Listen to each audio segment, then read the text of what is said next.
Have you ever witnessed a moment where, in just a few seconds, a person's true colors were revealed? A woman refused to sit next to a young black man on a flight that could have saved hundreds of lives. In the stormy sky, all prejudices are exposed, and every choice becomes a test of the human heart. If it were you, what would you do? Would you silently turn away, or dare to stand up to protect what is right? And when adversity puts a young man in a position that only pilots should face, do you believe that true courage does not matter skin color, does not matter title, but lies right in the heart of each person? Today's story is a powerful reminder of human dignity, of kindness, and of how small moments can change a life. If you've ever been judged, or ever wanted to believe that there's still goodness in the world, this story is for you. Before embarking on this emotional journey, please like, share, and subscribe to the channel so you don't miss out on the stories that touch our hearts every day. The afternoon at Denver International Airport has a hard-to-describe feel. Not festive, nor comfortable quiet, just a hazy mix of loudspeaker announcements, suitcases rolling across the tiled floor, tired children crying, and the sighs of adults who have had a longer day than they expected. That day. Flight DA-276 to New York was delayed by more than an hour. An hour is nothing to many people, but to those who are burdened with hundreds of unnamed worries, it is enough to make them frustrated, enough to make them blurt out harsher words than usual. Amidst the tired crowd waiting for boarding, a black boy stood alone in the corner of the waiting room. He was tall, slim, but sturdy, about 19 years old. He wore a light gray hoodie, a bit worn, the sleeves slightly frayed at the wrists. On his right shoulder was a black backpack, and in his arms he hugged a silver metal box close to his chest, looking a bit heavy, a bit too big for his figure. "You are Marcus Grant." At first glance, no one would guess that Marcus was the CEO of a multi-million-dollar medical technology company. Ironically, Marcus didn't want anyone to know that right now. He just wanted to sit down, breathe, and then fly to New York to accept the award. He didn't brag, didn't show off, didn't want attention, but sometimes, just by existing. Marcus makes some people uncomfortable, especially Evelyn Brooks. Evelyn appeared in the waiting room like a gust of wind sweeping through dry leaves. Her hurried steps made people step aside. She wore a dark navy suit, neat and sharp. Her blonde hair was tied back, and her face was lightly made up but had the power of a woman used to giving and being obeyed. In her hand was a shiny black leather handbag, the kind that looked expensive. She glanced at the notice board and frowned when she saw the flight was delayed again. She grumbled loudly enough to make a few people turn around. Delayed again. Another 10 minutes. Unbelievable. She angrily pulled out her phone and said quickly in an annoyed voice, "I have to be in Manhattan tonight for a meeting with Heathrow Tech. Don't let anyone reschedule me again. I won't accept it." Her voice was as sharp as a knife.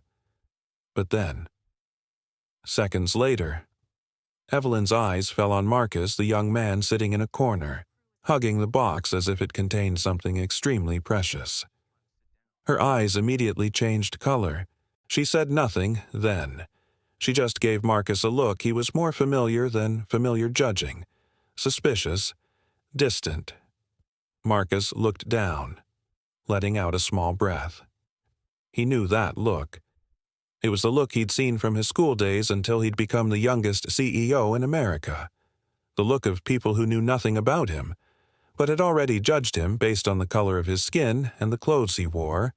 Marcus didn't respond. He opened the metal box a crack, as if checking to see if it was still there. Then he closed it quickly, his hands clenched. His eyes narrowed for a moment. He was nervous, more nervous than he cared to admit.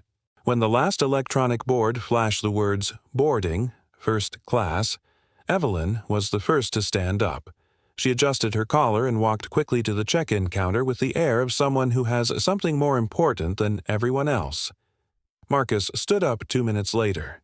He just wanted to find a chair, put the box down, and rest. But sometimes, heaven and hell are just a row apart. When Marcus entered first class, the cabin was still empty. A soft song played overhead, the kind that soothed long flights. Marcus looked down at his seat number 3A, next to the window. He breathed a sigh of relief. But that sigh was quickly pulled back inward when Evelyn appeared in the aisle, looked at Marcus's seat, and froze as if she had touched something dirty. She looked at the seat number in her hand, then at Marcus, then back at the seat number. Her face changed. From annoyance to surprise to anger. No way, Evelyn muttered, then suddenly said loudly, "I am not sitting here." A few other passengers returned. Marcus also looked up, slightly surprised. Evelyn walked straight over and pointed to the seat next to Marcusiat 3B. "I will not sit next to him. Please change seats immediately." Marcus was silent. His head was bowed. His hands were clasped around the box as if to shield it from the unwelcome gaze that was now directed at him. Evelyn continued, her voice rising. "I paid for first class. I didn't pay to sit next to someone who looked dangerous." The first-class cabin suddenly fell silent. A flight attendant, Carmen Lewis, about 30, approached with a professional smile. "Ma'am, let me check the chair." "No need to check," Evelyn interrupted. "I'm not sitting next to him. Change your seat with me right now. I'm Evelyn Brooks of Brooks Capital. I don't accept this." Carmen looked at Marcus for a second. Her eyes softened. Marcus nodded slightly, as if to say, "It's okay." But clearly, it wasn't. Carmen kept her voice soft. "Ma'am, today's flight is fully booked. I'm afraid we cannot change your seat at this time." Evelyn laughed bitterly. "Impossible. Are you kidding me? I'm not sitting next to that thing." The words "that thing" were like a needle piercing Marcus's chest. He didn't react. He didn't want to make a fuss. But something inside him contracted. Carmen kept calm. "Madam, please do not use such words with other passengers." Evelyn glared. "I have the right to feel insecure. Look at him. Holding a box or something. Who knows what's inside?" Marcus shivered slightly. His grip tightened. Many eyes began to turn towards them. The air weighed down like a slowly dissipating cloud. Carmen looked at Marcus again. Her eyes were apologetic. Marcus shook his head slightly, whispering enough for Carmen to hear, "It's okay. I'm fine." But his hand was not okay. It was shaking slightly. Carmen turned back to Evelyn. "Madam, if you continue to cause trouble, we will have to ask you to leave the flight. Get me off the flight." Evelyn laughed harshly.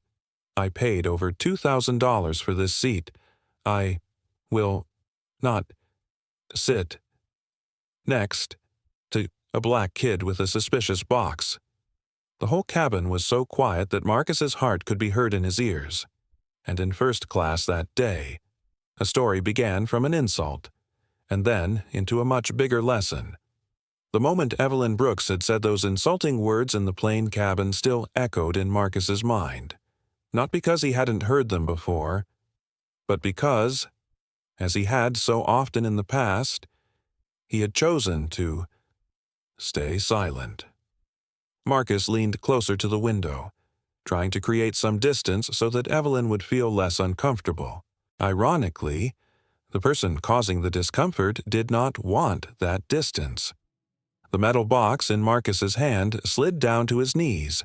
He quickly held it tight, as if it were a piece of his heart. His fingers tightened around the edge of the box not because he was afraid someone would take it away, but because the box held a memory that Marcus never wanted to let go. Carmen, the flight attendant, gently touched Marcus's shoulder and whispered, "Are you okay?" Marcus looked up. A thin smile, but polite enough. "Yes, I'm fine." Carmen knew it wasn't true, but she understood. Some people choose to endure rather than explode. She didn't say anything more, just nodded and left. Marcus looked out the window. Below, the Denver airport was vast. Tiny toy cargo trucks moved between the large planes. The afternoon sun cast a long streak of light across the fuselage. This scene reminded Marcus of his childhood. Marcus grew up in a poor neighborhood south of Atlanta, Georgia. His mother, Julia Grant, was a night nurse. She worked 12-hour days, sometimes 14 to support her children. His father left when Marcus was 4. He doesn't remember his father's face clearly, but he remembers that his mother's hand was always warm, and his father's hand was always fleeting like the wind. From a young age, Marcus learned not to cause trouble. His mother used to say, in this neighborhood, "One moment of anger can cost you your life. Marcus, you have to live so that people respect you for what you do, not what you say." Such sentences were engraved in Marcus's memory, like an underground stream that nourished his composure. Marcus showed an early inclination towards technology. At 14, he wrote a medication tracking app for the elderly. His mother was the first to use it. She laughed and said, "If you keep doing these things, I won't have to worry about you going hungry in the future." Little did Marcus know that just a few years later, he would become the CEO of MedSync Health Technologies, a startup that helps hospitals track smart medical devices, saving millions of dollars and saving countless lives. But despite his meteoric success, Marcus maintains a simple lifestyle: morning jogs, cheap coffee, a used car, a hoodie with frayed cuffs, the same one he's wearing today. The plane door was still open, and passengers continued to board. Marcus tried not to look at Evelyn. But sometimes, one person's silence can become a mirror that makes the other person realize their own behavior. Evelyn, despite her indifferent expression, would occasionally glance at Marcus with an annoyed look. "I can't believe it," she whispered, softly enough to sound like she was talking to herself, but loud enough for Marcus to hear. Marcus took a deep breath, exhaling slowly. The breath of someone used to holding it in became sad. A deep voice from the back seat made Marcus look up. "Don't worry about this, boy." Marcus turned. It was Samuel O'Connor, an old man with silver hair and pale blue eyes typical of Irish immigrants. He was leaning forward, one hand resting on the armrest of his chair so as not to disturb anyone. "You've met many kinds of people," Samuel said, his voice like wood rustling in the wind. "The important thing is that you know who you are." Marcus bowed his head slightly. "Yes, I understand." Evelyn heard. She sniffed softly. How terrible. It's true that everyone defends young people just because they seem pitiful. The remark made Samuel raise an eyebrow, but he didn't react. He just looked at Marcus, nodding in good faith. Marcus set the box in his lap, looking down at the cold, shiny metal surface. It was nothing special on the outside, just a metal box with a small mechanical lock, but inside was what made Marcus's heart feel both heavy and warm. He stroked the edge of the box lightly, as if stroking someone's face. In that moment, memories came flooding back like waves crashing against the side of a boat. He remembered the night before he left Atlanta to go to Denver to receive the award. His mother sat next to him, holding a cup of warm tea, her voice tired but gentle. "Marcus, I know you don't like to show off, but you did something no other kid in your neighborhood could do. You deserve it. I don't do it for fame, Mom. I know. But sometimes, receiving recognition is also a way to inspire others." Marcus looked at his mother for a long time, then hugged her. She had become weaker since her heart attack. Every time he looked at her, Marcus felt more and more burdened. And that's why he kept this box close to his chest. Inside was a piece of his mother's heart. The sound of the internal speaker system rang out. "Passengers, please take your seats. We will be closing in a few minutes." Marcus adjusted his posture, trying to relax. But he heard another whisper from Evelyn. "If anything happens on this flight, I will sue the airline for letting a black kid carry a foreign object in the cabin." Marcus closed his eyes. He felt his cheeks heat up. Not from anger, but from sadness. He thought, "Why do I still have to prove that I'm harmless?" Marcus opened his eyes. The pale yellow light of the afternoon reflected through the window onto his face again. The light reminded him of something his mother had said. "You don't need to shout for anyone to believe you. Just stand still, and the light will find you." Marcus squeezed the box tightly, exhaling softly. Little did he know, in just a few hours, that light would shine down on him in a way the entire flight would never forget, and in a way Evelyn Brooks never expected. The first-class cabin began to fill. Men in suits, a few women in heavy coats because of the wind in Denver, and a few tired business travelers trying to maintain the minimum of courtesy. They found seats, stowed luggage, and buckled their seat belts. Only one person remained standing in the middle of the aisle, as if the statue were blocking the way. Evelyn Brooks. She stood there, her pale blue eyes stormy. Her arms crossed over her chest in a declaration, "I do not accept this," even though she didn't say a word. Her eyes screamed it all. Evelyn Brooks, 49, CEO of Brooks Capital, one of the most influential private equity funds on the East Coast, a woman who has fought her whole life to get to where she is today. A woman who the press once described as tough as a male CEO, as smart as a lawyer, as tough as a soldier. People called her Iron Brook, but no one knows that to get that nickname. Evelyn had to sacrifice so much that sometimes she was scared when she looked in the mirror. Seeing Marcus, a young black boy, sitting next to her made her uncomfortable with more than just prejudice. It stirred something in Evelyn, something she thought she had buried long ago. When she was young, Evelyn was one of the few women who dared to enter finance. In the 90s, it was a world full of men. They sneered when the blonde walked into the boardroom. They said behind her back that she wouldn't last long. They called her names that made her want to disappear from the room. But Evelyn did not disappear. She fought. She studied day and night. She worked twice, even 3 times as hard as everyone else. Finally, she reached a position that most men only dream of reaching. Then something happened. She became just like the people who had hurt her. Evelyn didn't realize it, or didn't want to. Success made her lose her softness. She became harsh. From harsh to herself, to harsh to everyone around her. And today, those things spill out in this airplane cabin. Evelyn looked at Marcus. Her eyes were like needles. Why do I have to sit next to him? She repeated the question in her head, not just because of Marcus's appearance, but because of a feeling of unease, a feeling she would never allow herself to acknowledge someone who had spent her whole life fighting to avoid being looked down on, now using that same look down on someone else. But Evelyn did not see the contradiction. She just felt that Marcus was not up to par with her. A male flight attendant came to Carmen's aid. He was about 35 years old, named Richard Hale, with a gentle face but a professional look in his eyes. "Madam," Richard said gently, "we understand your discomfort, but there are really no empty seats in this cabin.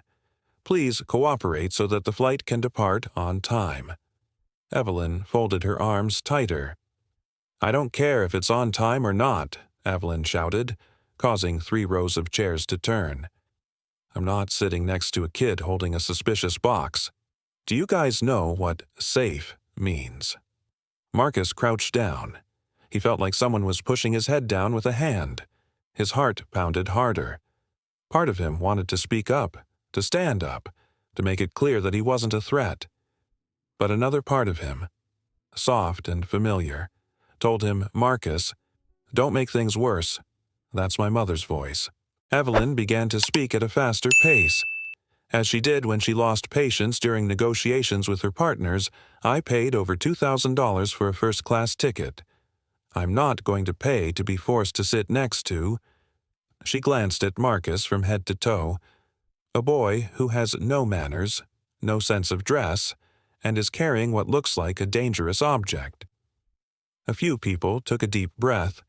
A middle-aged woman whispered, "That's too much."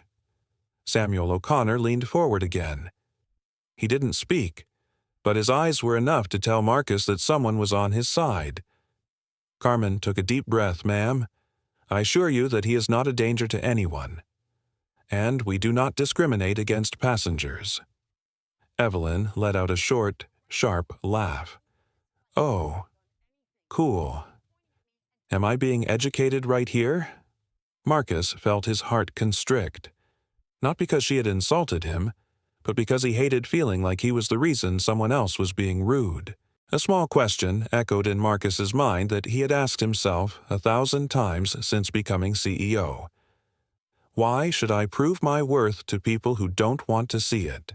While Evelyn continued to argue, the plane's loudspeaker blared, "Ladies and gentlemen, we will be closing in 3 minutes. Please take your seats." Richard looked at Carmen. They both understood if Evelyn refused to sit down, they would have to enforce the rule, ask her to leave the plane. Carmen said one last time, "Mrs. Brooks, this is your final warning. If you do not sit down, you dare kick me off this flight." Evelyn narrowed her eyes. "Do you know who I am?" No one answered. Only Marcus looked down at the metal box in his hand. He could feel Evelyn's angry gaze on his shoulder like heat. Deep inside, he heard a familiar voice. "Marcus, you are not a burden. You did nothing wrong." That was his mother's voice. But then, he heard another voice, his own. Should I stand up and change chairs to make things simpler? That internal struggle made his chest heave a beat. Just as Marcus was about to stand up, Samuel spoke up, his voice steady and steady. "Boy, don't give in. Silence isn't always right." For the first time since boarding the plane, Marcus raised his head a little. He looked at Samuel, who replied with a look that said, "You are not alone." Evelyn heard and turned to glare. "You are meddling in something that has nothing to do with you." Samuel shrugged. "I just said what needed to be said." The calm reply made Evelyn's blood boil, but she could not reply. There was a long silence, the silence of one reflected back at themselves, and then, in a voice as heavy as lead, Evelyn let out a sentence. "Okay, I'll sit, but I'll file a complaint with the airline as soon as the plane lands." She threw her bag on the chair and plopped down in seat 3B. Marcus said nothing, but his shoulders relaxed, like a wave that had just receded a little. The first storm subsided. Little did anyone know it was just the beginning of a much bigger storm. The cabin door of DA-276 officially closed with a low click, echoing softly in the cramped space of the first-class cabin.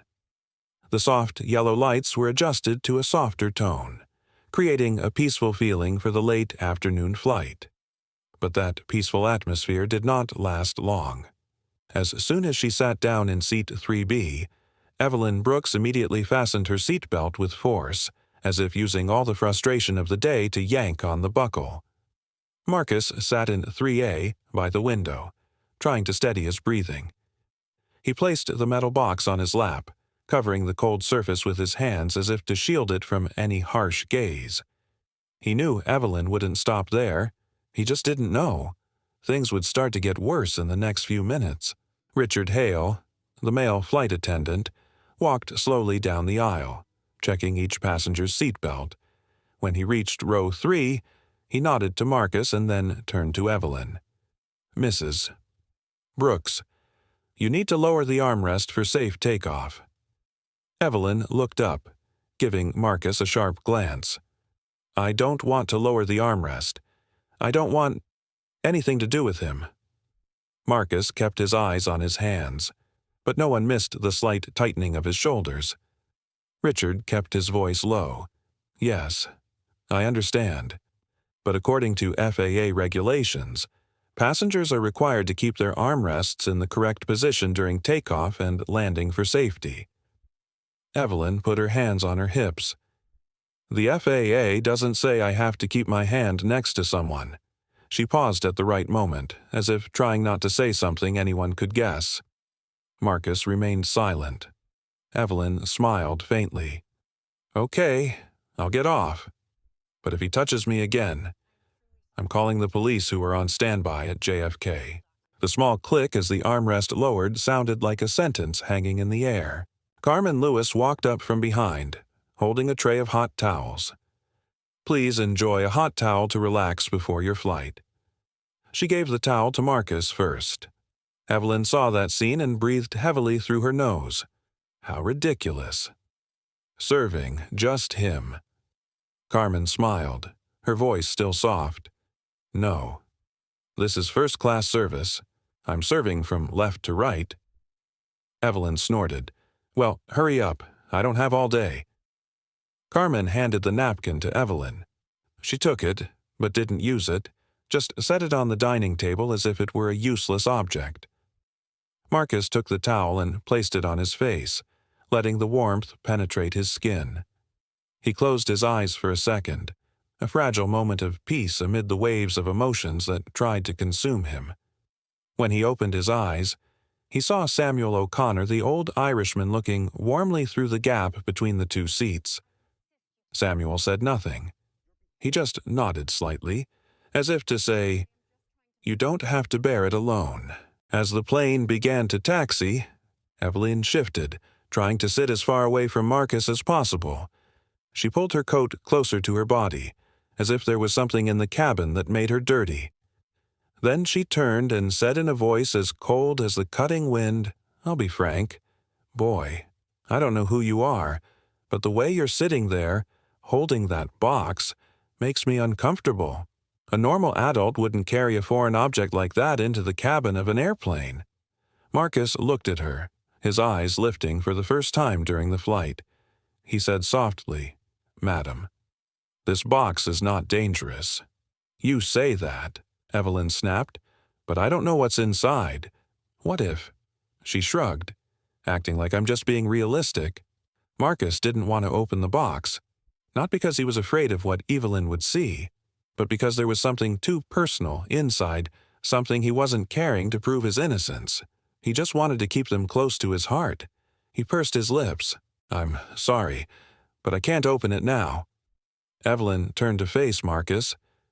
"Are you scared?" "Afraid I'll see something in there." Her voice was full of sarcasm. Marcus took a deep breath, placing the handkerchief on his palm to calm himself. "No, ma'am. I just don't want to open it in front of strangers." Samuel coughed softly. A passenger behind him whispered, "She is too much." But Evelyn didn't care. She continued, "I asked the crew to check that box." Carmen turned around as soon as she heard that, "Ma'am, we cannot check passengers' personal belongings without valid security reasons." Evelyn laughed dryly. A valid reason. He sat huddled in the corner, hugging the box like it was a state secret. "Wasn't that enough?" Carmen kept her voice even, neither afraid nor resentful. "Mrs. Brooks, I hope you understand. Feeling unsafe is a personal thing. But this passenger did not violate any regulations, and I assure you he is not a threat." Evelyn leaned her elbows on the armrest, tilting her head defiantly. "You guarantee? What do you know about him to guarantee?" Carmen's eyes glanced at Marcus. She didn't know Marcus was the CEO, but something about him, his patient eyes, his hunched posture, his hands holding something important, made her believe he wasn't the one to cause trouble. "Because I know how to read people," Carmen said softly, "and I know who is dangerous and who is just trying to endure." A few passengers nodded slightly. Marcus heard that, and something warm seeped into his chest like sunlight through thick clouds. But Evelyn blushed. "Are you saying I'm dangerous?" Carmen gently. I'm just saying he's not dangerous." In that moment, Evelyn felt as if someone had just stripped her of her power. A feeling Evelyn Brooks, who had spent her life holding on to power, could never bear. She took a deep breath and looked sharply at Marcus. "Good. Then, when it's time to land, we'll see who's right." No one answered. There was only the sound of the plane's engines starting to roar as they prepared for takeoff. The cabin lights switched to safety mode, and the windows shook slightly as the plane picked up speed. Marcus looked out the window. The last rays of late afternoon sunlight fell in long golden streaks across the runway. In that moment, he felt as if all the emotions of the day were stretched to an invisible thread, so taut that one more word would snap it. But he remained seated. The greatest strength, sometimes, is calmness. As the plane lifted off the ground, shaking slightly, Marcus squeezed the box tightly. A thought flashed through his mind. If Mom were here, what would she tell me to do? Mom always said, you don't need to react to what people say. You just need to live according to what you believe. Marcus took a deep breath, then exhaled. A long, even, determined breath. Little did he know, the biggest challenge of this flight had yet to begin. The cabin shuddered as DA-276 reached a steady cruising altitude. The seatbelt sign turned off, and passengers began stretching their legs, opening laptops, or pressing the flight attendant button to request drinks. But in row 3, the air was still heavy as a block of stone. Evelyn Brooks crossed her arms, turned her face to the left to avoid looking at Marcus, occasionally exhaling as if sitting next to him were a personal affront. Marcus still held the box in his lap, his hands covering the metal surface as if protecting a piece of his private life. He wanted silence. But Evelyn wanted to win. Carmen pushed the service cart to the front of row 3. "Would you like a drink before the main meal?" Evelyn said immediately, "I'd like a glass of Chardonnay, the most expensive one you have." Carmen smiled gently. "Yes, ma'am. I'll pour it for you right away." She turned to Marcus and you. "Marcus, what do you have before meals? Orange juice, hot tea, soda, or just water?" Marcus looked up, somewhat hesitantly. "Yes, water is fine." Evelyn rolled her eyes. "Of course, for someone like you, plain water is the best." The words were as light as a breeze but as sharp as a shard of glass. They cut Marcus in a very thin line but deep enough to leave a stinging pain. Marcus did not reply. But Samuel said softly from the back seat, "Water is the kindest drink in the world. Mrs. Brooks, not everything that is expensive is good." Evelyn turned back and glared. "Are you defending it?" The word, it fell as heavy as a stone. Samuel glanced at Marcus, then at Evelyn. "I'm advocating kindness, ma'am. Something you seem to be lacking today." Evelyn choked for a second, then looked away. It took Carmen a few seconds to calm her face. She set the Chardonnay in front of Evelyn, then the glass of water in front of Marcus. "Thank you," Marcus said softly. "It's nothing," Carmen replied, smiling as gently as the late afternoon sun. "Don't worry." There was a moment of silence before Evelyn began again. "Hey, you," she said, not even bothering to call Marcus's name. "What are you doing holding that box normal people put their luggage in the cabin or under the seat, but you're holding it like it's a treasure?" Marcus took a deep breath, trying to keep his voice calm. "Ma'am, this is important to me." "Important," Evelyn laughed. "About a third of the troublemakers on planes say that. It's important to me, to hide the fact that they're carrying something dangerous." Richard, the male flight attendant, heard and approached Mrs. Brooks. "Please stop agitating the passengers. All of his luggage has passed security." Evelyn growled, "I don't care. I have the right to demand safety." Then she turned to Marcus, her voice full of reproach. "Hey, man, let me ask you this. What do you do for a living?" Marcus was a little stunned. He didn't know whether to answer or not. Evelyn narrowed her eyes. Can't say, or have nothing to say. Marcus placed his hands on the edge of the box, clasping them together. He spoke softly, trying not to make the tension worse. I work in technology. Ma'am, technology. Evelyn let out a mocking laugh. What kind of technology? Phone repair cheap software? Or the kind of thing that works for small shops? Samuel frowned, but Marcus raised his small hand slightly, as if to tell him not to speak. He said, I have my own company.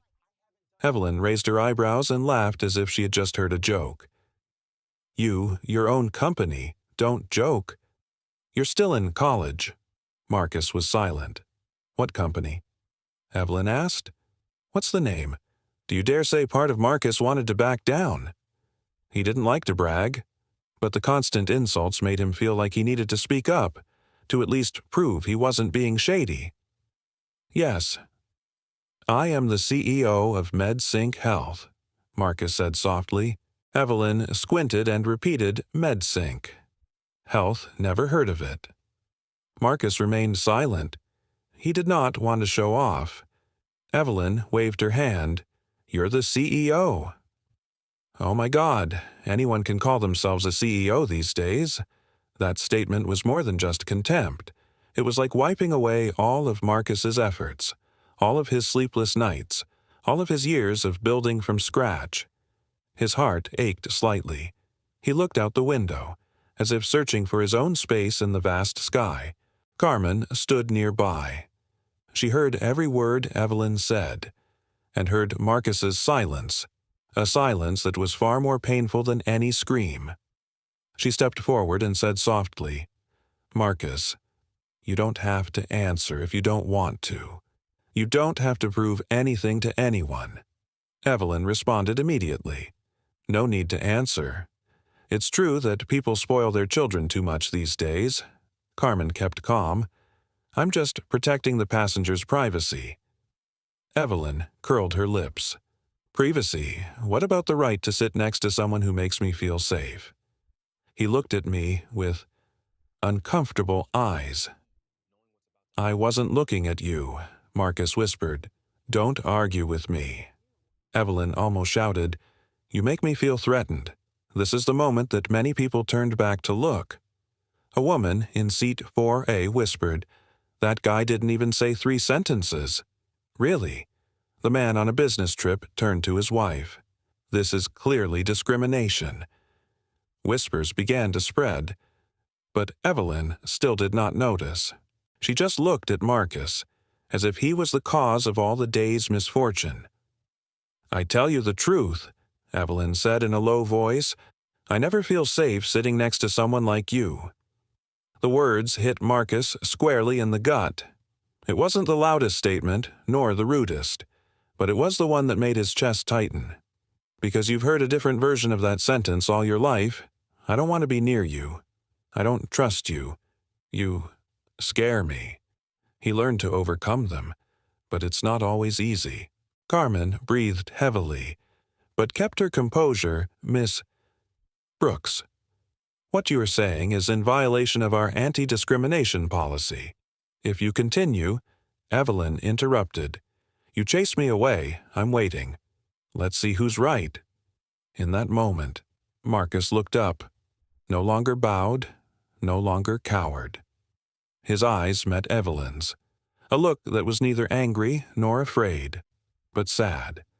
A sadness so frank that it made Evelyn feel guilty for a brief second that she herself did not understand. He spoke slowly and clearly. I did nothing wrong, ma'am. His voice was young, but steady. So steady that several passengers stopped. Evelyn opened her mouth to reply, but then a small ding sounded from the intercom. Prepare to serve dinner. Evelyn's anger was temporarily stopped by the flight procedures. But no one knew that the harsh words she used today would become the evidence that would turn her life in a way she never wanted. As for Marcus, he still held the box in his hand, pressed to his chest as if it were a part of his soul, a part that no one is allowed to touch. The cabin lights dimmed a notch as the flight crew began serving dinner. The first-class atmosphere became warmer and more intimate. The smell of warm, freshly baked bread, the creamy sauce of pasta, the sound of spoons gently touching porcelain bowls. But in row 3, the air was still thick, a tension like a string pulled so tight it could snap at the slightest touch. Marcus sat up straight, his hands resting on the metal box in his lap as if holding it would also keep himself from breaking. Carmen brought the food tray. "Here's your steak." "Marcus, would you like some chicken?" Marcus shook his head slightly. "No. Thank you."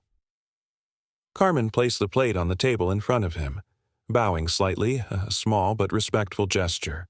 As she set Evelyn's food down, she glanced at Marcus. Her mouth pursed as if she were about to say something, but this time she kept silent. It was only a momentous lull between two waves. But Marcus recognized it. The silence was not remorse, just the pause of someone waiting for the chance to strike again. Marcus carved a small piece of steak, but his knife trembled slightly. Not because he was afraid of Evelyn, but because her words were forcing him to confront the thing he had been trying to avoid, his own past. He remembered his childhood. Dinners with his mother, always simple cheap pasta, some IKEA chicken nuggets she bought on sale, and a tired but warm smile. "Marcus, you eat, I already ate." Mom lied, her plate is empty. Well, I'm not that hungry. Marcus knew his mother always gave him her share. And it was that image, the greasy bowl of noodles smelling of cheap cheese, her labored breath, her calloused hands that motivated him to strive for more in life. He swore to himself, Mom will no longer have to work hard for me. I will build something to make her proud. I will become a good man, no matter how people treat me. But Evelyn today makes that vow waver a little. Not because she offended him, but because she brought up an old fear, the fear of walking into a room full of older white people and having to try to speak clearly, confidently, while they look at me like I'm a favored exception. He used to keep quiet so as not to be seen as too sensitive. He used to force a smile so as not to be labeled unprofessional. He used to keep to himself so as not to make anyone uncomfortable. But today, the gap between the Marcus of the past and the Marcus of the present suddenly became fragile. Samuel O'Connor from the back seat gently placed his hand on the shoulder of the chair. "Was your steak good?" "They did it well." The question was so small, so mundane. But it helped Marcus relax his shoulders. He turned back, giving a slight smile. "Yes. It's okay. I was just a little distracted." Samuel nodded. "We all have times like that. When I was young, I fought with life all my life without understanding what I was looking for. Just eat.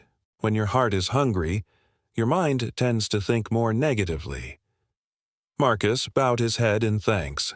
That simple sentence pushed a heavy part of his chest out. While Marcus ate, Evelyn watched quietly. Not that she cared, but because she was curious. Curiosity mixed with annoyance. "He's really the CEO of a medical company. He looks so young."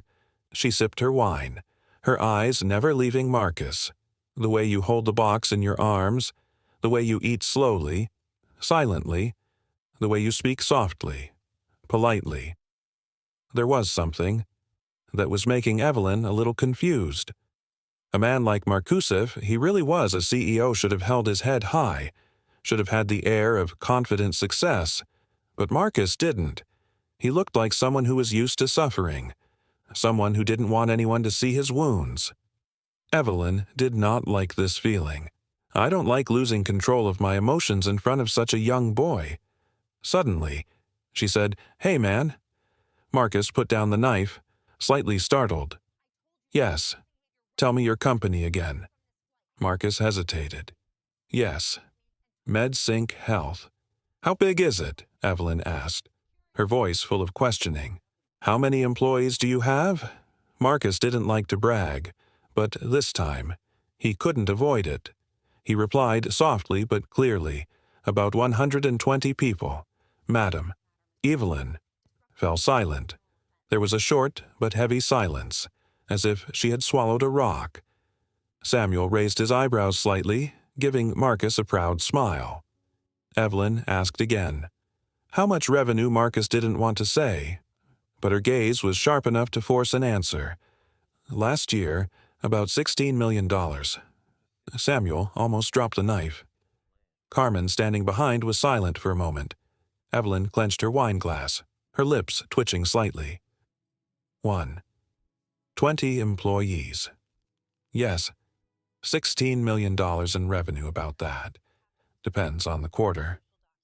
Evelyn swallowed, her heart pounding. A strange feeling crept into her chest, not admiration, but extreme discomfort. You. Evelyn tried to hold her voice. Are you serious? Marcus looked her straight in the eye. Yes. Prove it. Marcus paused. Yes. I don't want to turn on the computer or give out personal documents on the plane. See? Evelyn laughed. I know. A young black guy, dressed like a student, holding a strange box. How can he be a CEO? I've met all kinds of braggarts. That statement hit the weak spot Marcus was trying to hide. Not because of skin color, not because of success, but because of doubt. You've seen that look in the meeting room, in the pitch, in the first meeting with an investor, the look that says, "You're not good enough." Marcus bent down. His hands were shaking, not from anger, but from a deep weariness. Samuel looked at him with worried eyes. Carmen looked at him with pity. Evelyn looked at him with triumphant eyes. Marcus gently opened the cap of the water bottle, but his hand unconsciously rested on the metal box again. Samuel's eyes saw it. He asked softly, in the box, "Is something important?" Marcus blinked for a second. Silence, then a slight nod. Samuel smiled warmly. Well then, you don't need to show it to anyone. The most important things in life are often not meant to be proven. They are meant to be kept. That sentence was like a rope pulling Marcus from the abyss of his inner self. While Evelyn muttered, "You're weak. You tremble after being asked a few questions." That was when Marcus looked up. For the first time since the beginning of the flight, his eyes were no longer sad, but bright, a light that was not loud, but sharp as metal, strong as tempered steel. He spoke slowly and clearly, "Ma'am, I'm not shaking because I'm scared. I'm shaking because I'm trying not to lose my temper with someone who's disrespectful." Evelyn stopped, her face red. A few passengers gasped. Carmen put her hand to her mouth, trying to suppress a smile. Samuel leaned back. His eyes seemed to say, "Good job." Marcus continued, "You don't have to prove who you are to someone who doesn't want to believe. And you don't have to apologize for your existence. Not today. Not ever." Evelyn opened her mouth. She couldn't speak. A strange feeling spread through her chest, a mixture of anger, confusion, and a vague unease. That moment was the first crack in the armor of pride that Evelyn had worn for nearly 30 years. The DA-276 continued to glide through the thick clouds, leaving the entire Denver sky and land below bathed in a pale yellow light. The cabin was quiet with the steady sound of the engine, like the heartbeat of a giant iron bird flying through the night. But in row 3, no one could sleep. Carmen and Richard finished their first round of service and retreated to the galley, leaving the passengers to rest under the lowered lights. Samuel closed his eyes, too, leaning back slightly, but kept one eye open to keep an eye on Marcus if he were uneasy with him sitting next to Evelyn. Marcus was wide awake, not because he wasn't tired, but because his mind was racing with Evelyn's word swords he could normally ignore.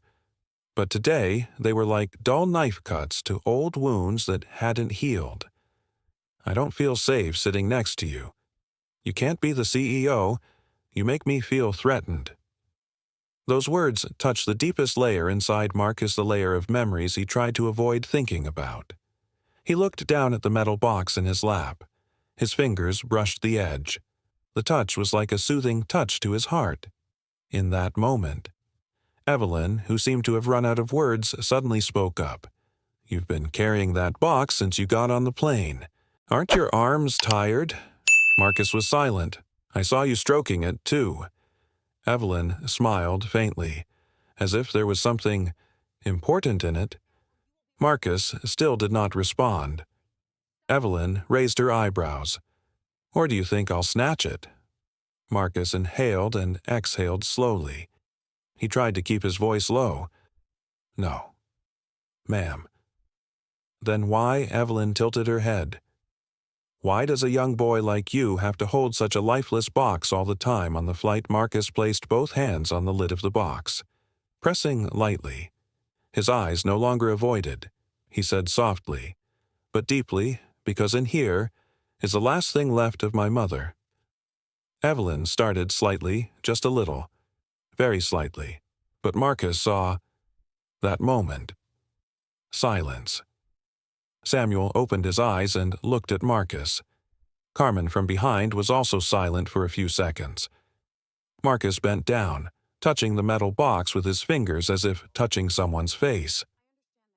"My mother passed away 2 years ago, from heart disease. This is the box she gave me before she left. Inside are the things my mother wanted me to bring with me on every important journey." He paused, his voice filled with sadness. "I can't stay away from you." Evelyn just looked at him, her eyes changing color slightly. No longer cold like before, but not soft either. Just surprised. She was speechless, not because of sympathy, but because, in that moment, she realized she had touched something sacred with Marcus that she had never known. But Evelyn was a woman who had forged herself in steel. She is not easily softened. She took a deep breath, then said indifferently, "I could not have known that." Samuel leaned over to look at Evelyn. His eyes were no longer kind. "The problem, Mrs. Brooks, is not whether you knew or not. The problem is that you didn't bother to ask." Evelyn pursed her lips. For the first time on this flight, she found herself out of sync. Carmen walked over and placed her hand lightly on the back of Marcus's chair. "You don't have to share if you're not ready." Marcus gave a small smile, thin but warm. "It's okay. I'm used to people misunderstanding me." There was something in that smile that made Samuel sigh, a sigh that reached his old age. Evelyn took a deep breath as if regaining some sense of control over the situation. "Anyway," she said, regaining her cold voice, "you shouldn't bring something so important on the plane. If you drop it, if it gets lost, who will be responsible?" Marcus nodded slightly. "Yes, it is a risk." But his voice softened.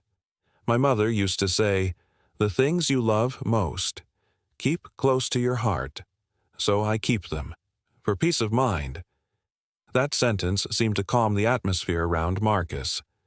Samuel put his hand on the chair's shoulder and whispered, "My mother is a very smart person." "Yes," Marcus replied. "You are my whole world." His eyes looked at the metal box, as if he saw his mother's spirit there. A few rows nearby began to pay attention, not with curiosity, but with sympathy. A man whispered to his wife, "This boy is really strong." A woman said softly, "If only that woman had been more considerate." The words were loud enough for Evelyn to hear. She pursed her lips. "Don't be used to having other people judge you even when they're right." She turned away, folded her arms, and leaned back in her chair.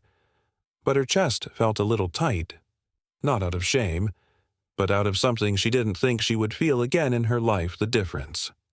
What Marcus said wasn't a cutting rebuttal, wasn't a clever retort, just the truth. But that very fact caused Evelyn's steel fence to crack slightly. She looked at Marcus from the corner of her eye, a young man, head bowed slightly, but back straight. No blame, no resentment, just silence and endurance. Some part of Evelina very small, very ancient part felt something like respect. But the rest of her, the larger part, found it unacceptable that she had let a boy not on her level sway her. Evelyn inhaled, then folded her arms tightly again. Even so, I haven't changed my mind. I still don't feel comfortable sitting next to you. This made Carmen raise her eyebrows. Samuel closed his eyes but let out a long breath, as if to calm himself. Marcus just nodded slightly. Yes, I understand. Evelyn frowned. You understand. Marcus looked at her. His eyes were both sad and light as water. Yes. Because I have met many people who are not comfortable with my existence. I am used to it. At that moment, Evelyn felt as if someone had just struck her in the chest, not hard, but in an unexpected place. Carmen looked at Marcus with narrowed eyes. Samuel turned his head away to hide his red eyes. The plane vibrated slightly as it entered the air current. A small ding sounded, signaling passengers to take their feet. In that moment, amidst the shaking, amid the lingering smell of food, amid Samuel's sigh and Evelyn's confused look, Marcus gently placed a hand on the metal box, like touching a lamp in the middle of the night. He closed his eyes and said to himself, "It's okay. Mom, I'm fine." Marcus still didn't know that his soft, breath-like words today were becoming the first pieces in the puzzle that made the whole flight stand up for him, and also the pieces that opened up the collapse of a woman who seemed unshakable, Evelyn Brooks. The plane had flown for a long time, passing through thick, jade-gray clouds. The lights in the first-class cabin were dimmed, and most of the passengers had already covered themselves with blankets and rested their heads in their seats. Only the third row is still lit, still heavy, still full of unsaid words. Marcus sat still, his eyes fixed on the small strip of lights along the ceiling of the cabin. His hand remained on the metal box. Its shell was slightly colder than usual because of the cabin's drop in temperature. He knew. He felt it. The silence between Evelyn and him was not the calm before the storm. It was the silence of two people standing on opposite sides of a battle. Not knowing if there was a way to cross, Richard opened the blanket closet, took out a gray cotton blanket and gave it to Marcus. "Do you want a blanket? It's cold outside tonight." Marcus smiled softly. "No, thank you. I'm not cold." Richard nodded, but his eyes briefly fell on the box in Marcus's lap. It wasn't a look of curiosity, but of recognition that the box was the young man's hiding place. As Richard walked away, Evelyn opened her eyes. She wasn't sleeping. She was just pretending to calm down. Her sharp gaze returned to Marcus. Not as harsh this time, just curiosity, confusion, and something like self-disgust. "You," Evelyn began, hesitating. "You just said that box was your mother's." Marcus nodded. "Yes. Your mother is dead." Marcus gently placed his hand on the lid of the box. He didn't look at Evelyn. He just stared into the darkness ahead, his voice low. "Yes. My mother passed away 2 years ago. Her heart couldn't take it anymore, no matter how hard she tried." Evelyn didn't know what to say for a second. She lost her father at 16. The pain never gets easier. You just learn to put it away somewhere in your heart. She understood, but she didn't know what to do with that understanding. Finally, she said softly, "I'm sorry. An apology is hard, sharp, like a stone that is polished by hand, not by machine." Marcus nodded slightly. "Without blame or resentment, I know you didn't mean to hurt my feelings."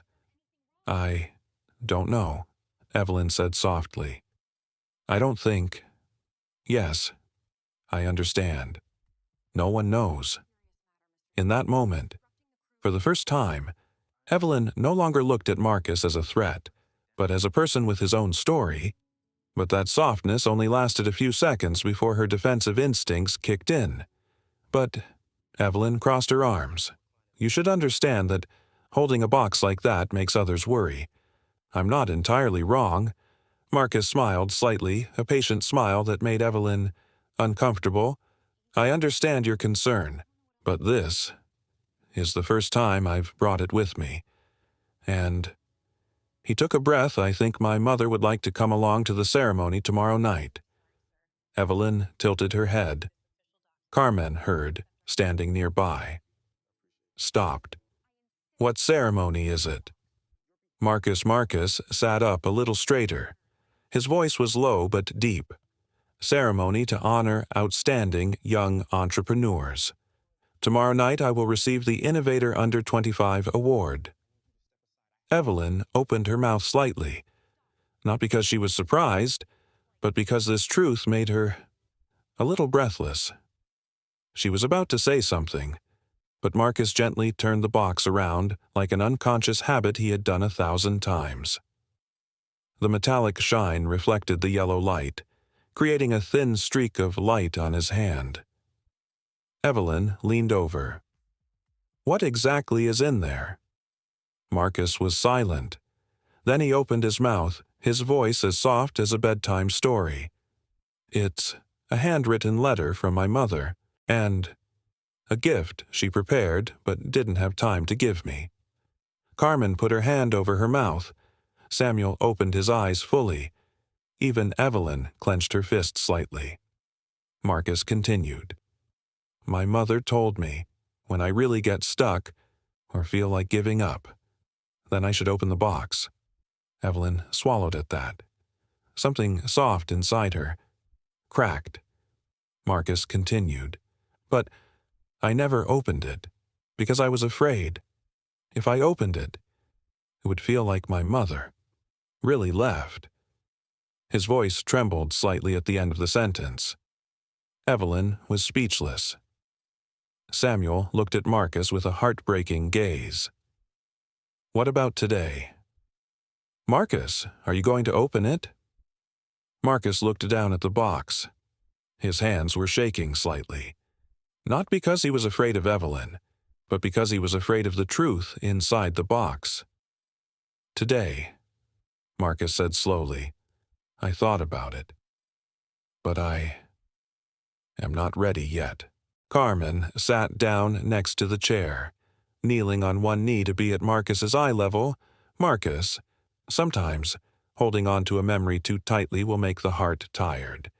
Sometimes opening up is a way for your mother to stay by your side, not leave. Marcus looked at Carmen for the first time. His eyes filled with tears. Evelyn turned away.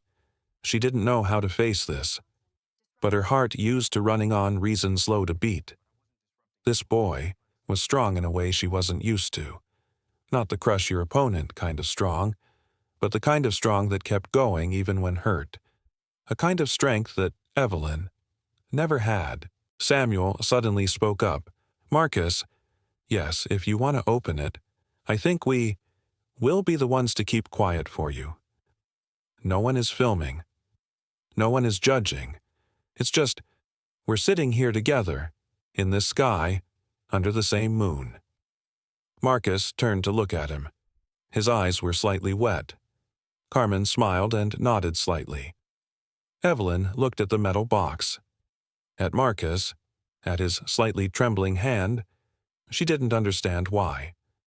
But she still said softly, if you want to open it, I won't say anything. It was the softest thing Evelyn had said all flight. Marcus looked at each of them. Then he lowered his eyes to his box. He placed it on the dining table and turned the tiny lock.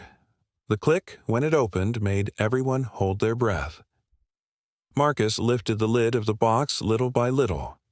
The yellow light in the cabin shone into the box. And there, right in the middle of the black velvet lining, was an old letter, and an intricately engraved gold badge. Samuel sighed softly. Carmen put her hand over her mouth. Evelyn leaned forward, eyes wide. Marcus picked up the letter first. The handwriting was small, crooked, but full of love. To Marcus, my strongest man. Carmen burst into tears in silence. Evelyn felt her heart tighten. Marcus put the letter down. Then he lifted the gold badge. It's the Star of Valor, a badge awarded to paramedics who die while saving lives, given to Marcus's mother after she saved a patient during her shift, but died of a heart attack on the way home. Evelyn clenched her fists. No one said a word. No one dared to breathe loudly. Marcus looked at the badge, which seemed to hug his mother's face through the metal. He said softly, "This is the only thing my mother left behind." Evelyn turned her face away, not wanting anyone to see her slightly red eyes, but her hands were clenched on the armrest, as if something was pounding inside. It's not pity. It's not remorse. It's shy. For the first time in years, Evelyn Brooks felt small, saw how ridiculous her arrogance was, saw how little wealth, position, power mattered to a young boy holding a keepsake of a mother who had saved people with her own life. And she didn't know that from this moment on. A part of her would never be the same again. The cabin fell silent the moment the box was opened, as if someone had pressed the mute button. Even the steady hum of the engines outside the fuselage seemed to be several miles away. Everything stood still, except for the eyes of each person on Marcus. No one dared make a sound. No one wanted to ruin that fragile moment. Marcus still held the gold badge in his hand, tilting it slightly under the light, allowing the engravings to stand out clearly. It was the first time in 2 years he had seen it up close. The first time he had allowed himself to face the memory. Carmen gently placed the tissue in front of Marcus. She didn't say a word. The emotion in her eyes spoke for itself. Samuel placed his warm hand on the back of the chair, his voice softly ringing. "You've kept that pain to yourself for too long, Marcus." He didn't reply, but his shoulders trembled slightly, like a gentle wind blowing through the shoulders of an ancient tree struggling to stand firm. Evelyn remained still, but her face no longer held its familiar pride. It was like a mask with a crack along the bridge of her nose. Any more movement, and it would fall. She glanced at Marcus, then looked away. Her heart, for the first time in years, didn't know which side to take. Her ego wanted to ignore it, but her heart was no longer cold enough. She clasped her hands together. The words she had said to Marcus came back to her like thorns. "I don't feel safe sitting next to you. People like you are always causing trouble. Now." As she looked at the shining gold badge in Marcus's hand, the words felt cruel. Cruel in a way that she had no idea why she had said them. Richard turned around, saw the box open and the emotional moment unfolding. He paused, not wanting to interrupt. But just then, the intercom started to ring.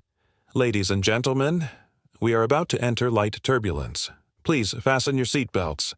The pilot's voice rang out reassuringly, but a slight vibration rippled through the plane, causing everyone to look up.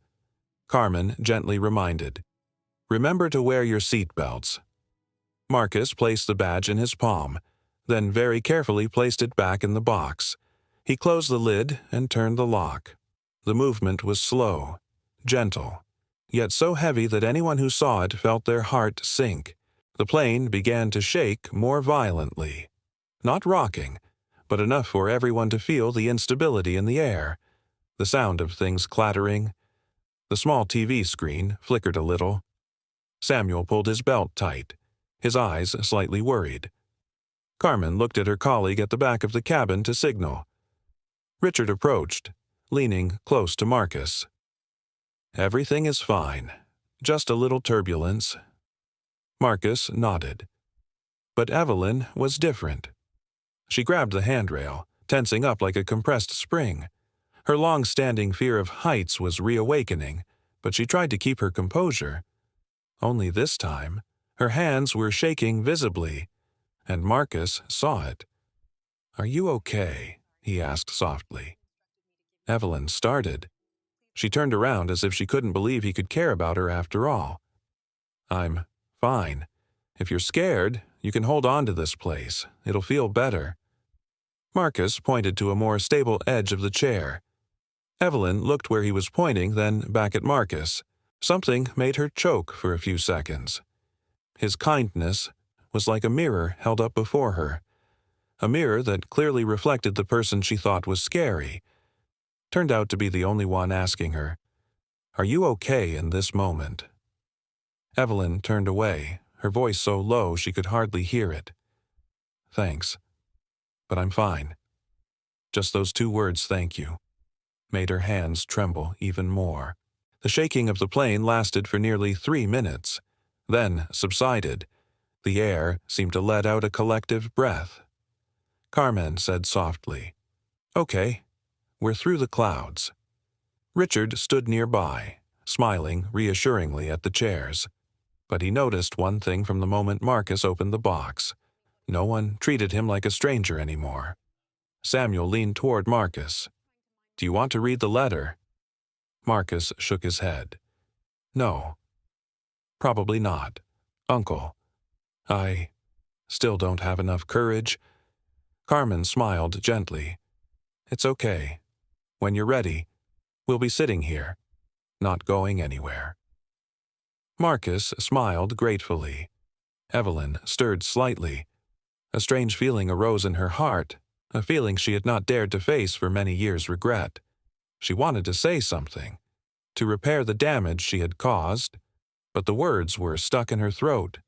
Finally, she just sighed, looking at Marcus from the corner of her eye the box. She hesitated. She wasn't used to saying nice things. She wasn't used to bowing either. "Your mother must be very proud."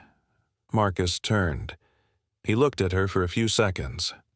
No blame, no anger, just a strange calmness. The calmness of someone who has learned to forgive life before it has even apologized to him. Marcus nodded slightly. "I think so, too." Evelyn didn't know what to say next. She turned her gaze straight ahead. But everyone knew, she knew, something inside her had changed. Richard turned back and placed a glass of water in front of Marcus. "Marcus, maybe you should take a break. It's almost time for dinner." Marcus took the glass of water and smiled in thanks. He leaned back in his chair. The box rested on his knees, his hand resting lightly on the lid, as if just by touching it, he could still feel the warmth of the past. As he closed his eyes, Samuel asked softly, "Marcus, before you became CEO, did you ever think you would go this far?" Marcus opened his eyes and looked out the small window, where the sky outside was turning into a soft, velvety blue. He said slowly, "Actually, I never thought I was good enough. Everyone called me the smart boy, but I always felt like I was just chasing after something invisible." Samuel asked what Marcus held his breath. "Proof that you deserve to be in this world?" Carmen blurted out, "Marcus, you don't need to prove anything." Marcus smiled slightly, a slightly sad smile. "I know, but I'm used to it. I'm used to having to try harder than everyone else. I'm used to everyone looking at me like I'm an outsider. I'm used to having to stay quiet to be safe." Evelyn closed her eyes. Those words felt like someone was squeezing her heart, because she herself, just a few hours ago, had looked at him that way. Carmen said, "But Marcus, sometimes it's the people who have to try the hardest that do the most extraordinary things." Marcus nodded slightly, not proudly, not arrogantly, just a small admission that maybe it was true. In that moment between the sky above, between strangers, between the shaking and the peace, a small bond was formed. Not the connection between young CEO and difficult passenger, not the connection between black people and white people, but the connection between people with their own wounds, but still trying to live decently, and they don't know that. It was this brief moment of peace that would set the stage for the greatest climax of the flight, and of their lives. A moment none of them were prepared for. The cabin lights dimmed, a reminder that the night was still long. Marcus leaned back, trying to get some rest, but inside, everything was still stirring.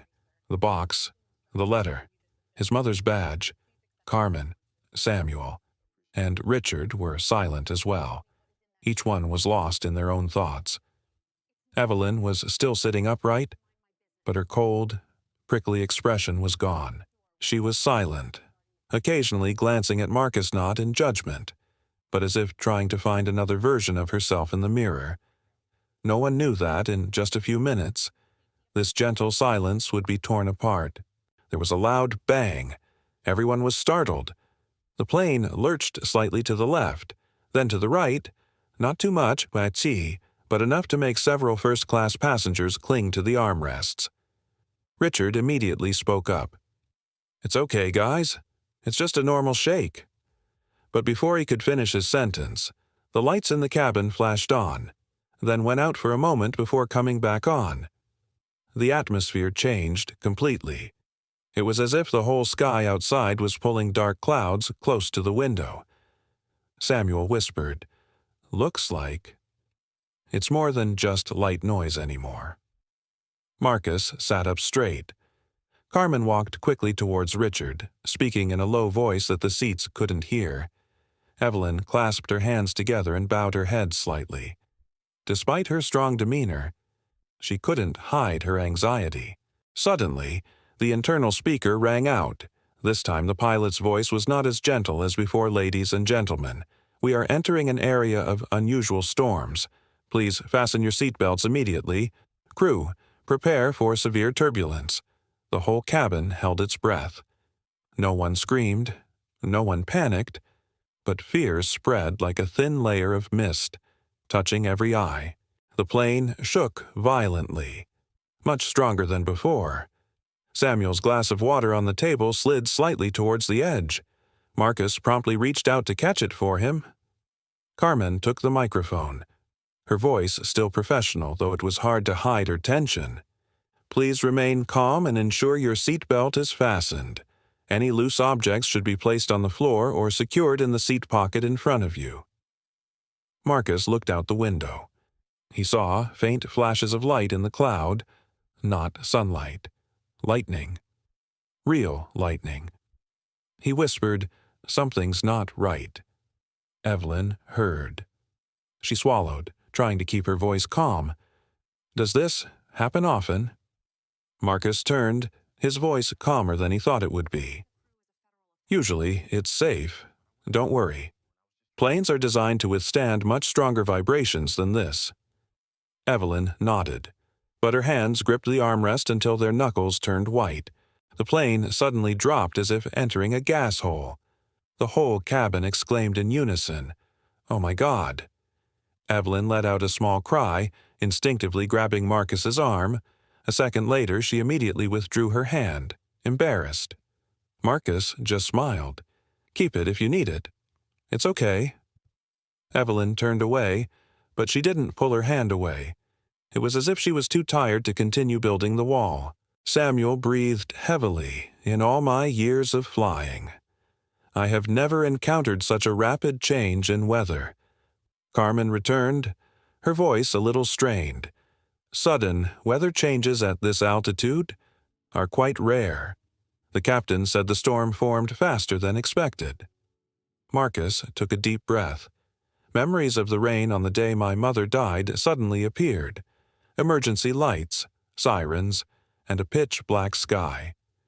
He closed his eyes, suppressing his uneasiness. Then thunder boomed. Horrible. Bright light through the windows. Evelyn screamed. Carmen and Richard immediately held the railings beside them. The plane shook as if pulled by two opposing forces. There were rattling sounds coming from the overhead compartment. A few passengers further back began to panic. Samuel gasped, placing his hand on his chest. "This old heart probably doesn't like this kind of adventure," Carmen reassured. "It's okay. It's just lightning. Planes are designed to be very resistant to lightning." Marcus looked at him and asked softly, "Can you hold a glass of water for me?" Samuel chuckled softly in fear. "Oh my. At least there's a brave young man sitting next to me. Evelyn is different." She was visibly shaking. No more hiding. No more pretending to be strong. Her voice broke. I hate this feeling of losing control. Marcus Key sang, "No one likes it. Mrs. Brooks. But we'll be fine." Marcus. Evelyn swallowed. "You aren't scared." Marcus looked her straight in the eye. "I learned this from my mother.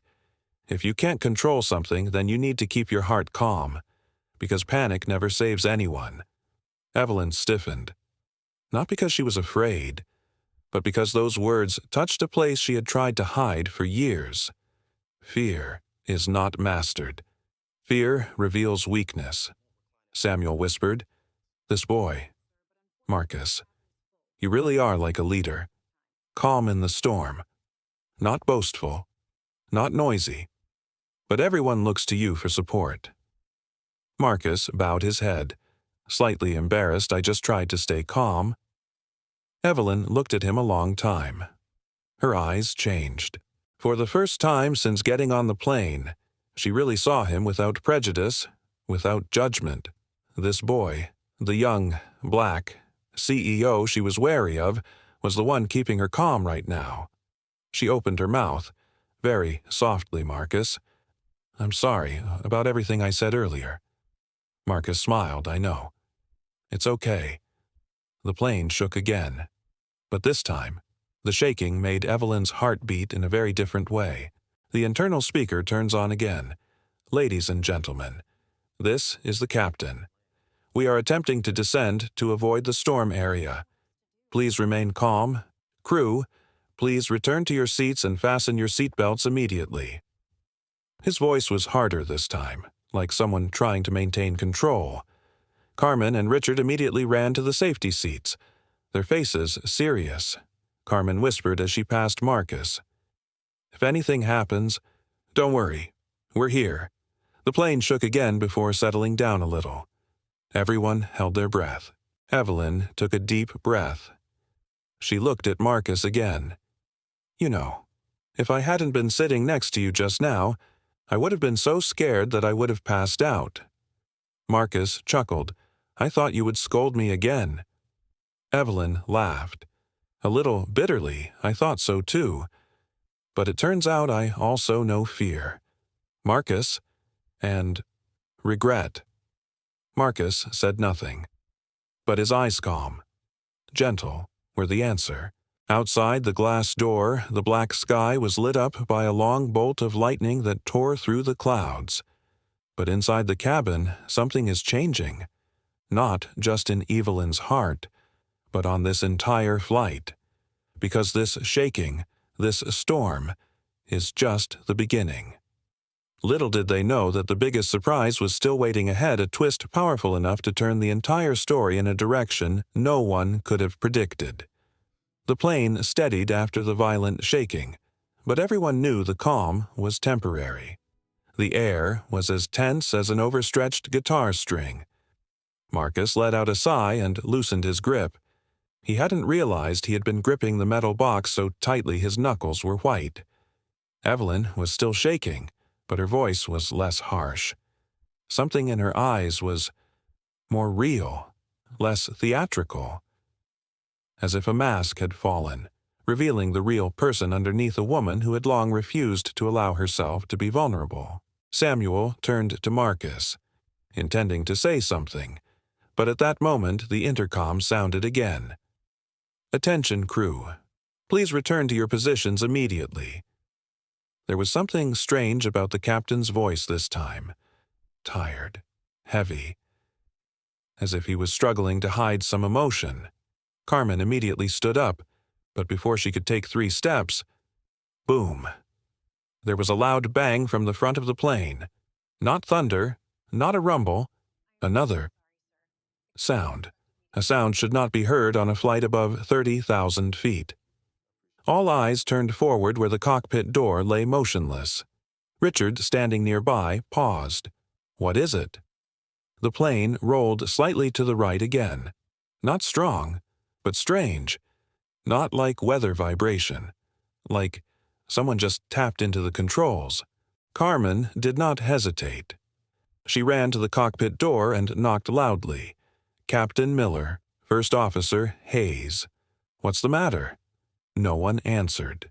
Carmen knocked again, this time louder. Captain, are you listening? The silence behind the door made the whole cabin suddenly cold. Richard whispered to himself, "No way. It can't be." Marcus saw Carmen start punching in a code to open the door. It was the emergency override code.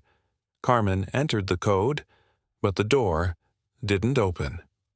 Evelyn jumped up from her chair. What's going on? Why isn't it opening? Oh my God. Marcus looked at Carmen. The lock system does not accept the code. Carmen shook her head, her voice trembling. It's locked from the inside. When the pilot turns on deny mode, no one outside the cockpit can open it. Samuel breathed heavily. You mean, no one knows what's going on in there? Carmen swallowed. That's right. The cabin immediately began to stir, not to the point of screaming, but the anxiety spread quickly. They had just been through a violent shaking, and now the cockpit door wouldn't open. No one could calm down. Richard stepped forward. Let me try calling them through the intercom. He walked to the control panel near the cockpit door and pressed the button. Cockpit, this is Richard in the front row. Answer immediately. There was no answer. He pressed a second time, then a third time. Nothing but a slight hum. Carmen turned back, her face pale. No way. The intercom system is also off. Marcus stood up. Could they have passed out after the strong shaking? Evelyn covered her mouth with her hand. Oh my God. Carmen nodded. Maybe. If the plane descends too quickly, or hits the airbag hard, they could hit the dashboard, Richard whispered, or the machine was damaged by lightning. No one said anything more. The whole cabin was dead silent. The plane rocked again. Not strong. Just enough to make it clear it's not flying on auto-stabilizer, Samuel said softly, his voice trembling. Marcus, do you know how to read aviation instruments? Marcus shook his head. I only know a little bit because it's a hobby. I used to play simulators. But no, not enough to control this giant thing. Evelyn looked at Marcus hopefully. But do you know what roughly means? Can you understand the specs? Marcus nodded slowly. I understand, in part. But dealing with reality is another matter. Evelyn frowned, panicking. She was a woman whose life was based on control, and this was a situation she had absolutely no control over. Just then, the intercom came on a third time, but it wasn't the captain's voice. A hoarse cough. Then a weak, unfamiliar voice. Someone. Help. Us, Carmen exclaimed. That's not Captain Miller. Samuel Runte. Oh my God, who is that? The man's voice rang out again, weaker this time, as if he were lying on the cockpit floor. First officer, unconscious. Captain, trapped under the dashboard. Everyone was silent. The plane needs to change direction. No. Out of control. Carmen shouted into the microphone cockpit. Can you hear me? Who are you? What's going on? The man's voice breathed heavily. Was a passenger in the jump seat. I was invited in for a tour before the storm hit. Then everything went dark. The whole cabin was startled. A passenger in the cockpit. That's fine before takeoff. But in a storm, never. The man continued. The door won't open. I tried to turn on the override, but the captain is stuck under the console. Someone who knows how to use the emergency radio is needed. I can't reach him. His voice dropped. We. need help now." Carmen turned to Marcus, her eyes shining with pleading.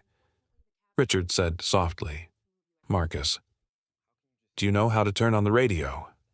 Any knowledge is good right now." Marcus felt his heart pounding. "You're not a pilot. You have no experience. You have no authority. And you have no confidence." But he looked around. Carmen, Richard, Samuel, Evelyn.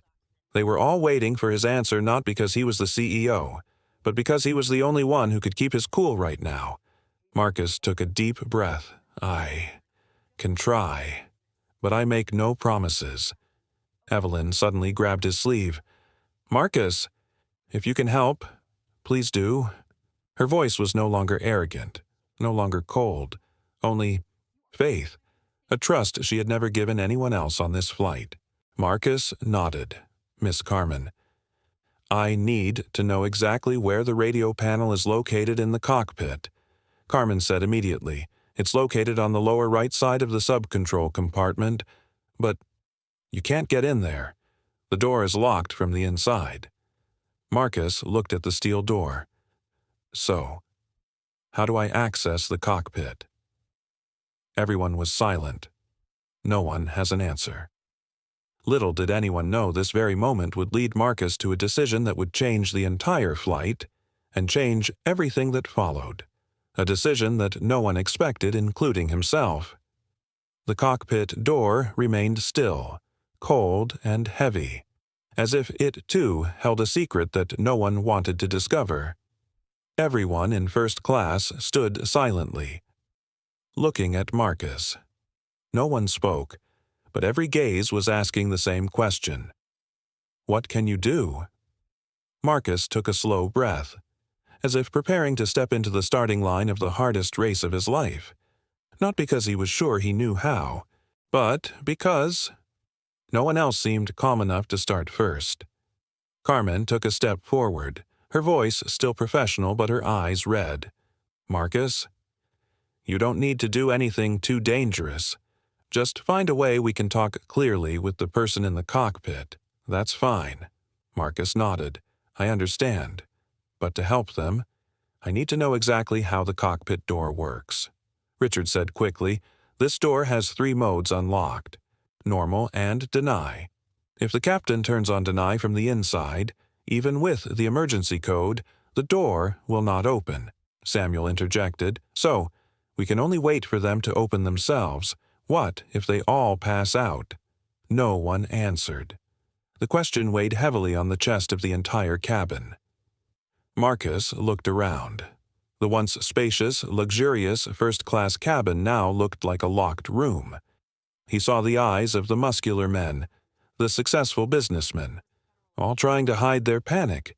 But in that moment, Marcus's heart suddenly sank, not because he wasn't afraid, but because something inside him, something he'd inherited from his mother, was saying someone needed to stand up, and that person was being looked at by everyone. Marcus moved closer to the cockpit door. He listened, not for the sound of engines, but for the life inside. A weak breath, a sporadic cough, a scraping sound as if someone was trying to pull someone else's body away from the console area. He said loudly, "I'm Marcus Grant. I'm outside, I hear you. Come on, don't give up." A weak, hoarse voice replied, "No. Too late. Turn right. Autopilot. No signal." Carmen put her hand on Marcus's shoulder. "We have to do something. Quickly." Evelyn looked back at Marcus. Her eyes were no longer judgmental, no longer arrogant, only a gentle, incredulous recognition.